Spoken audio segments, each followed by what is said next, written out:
ito na nga guys yung hinihintay natin kung saan mag-upload tayo ng video tutorial kung paano tayo gumagawa ng design or plano ng bahay. Ito sa inyong video kung saan ganito pala guys gumawa ng vlog kung saan hindi lang basta-basta mag-upload. Kumbaga dapat pag-iisipan yung content na para makatulong sa ibang mga tao, especially sa mga estudyante.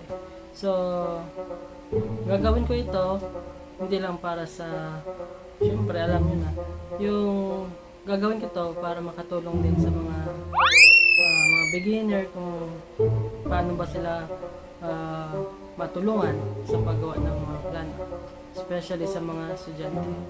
So, ito guys, yung video na ito is intro lang kung saan pinapakita dito kung ano ba yung mga ginagawa ko. So, first is gumagamit ako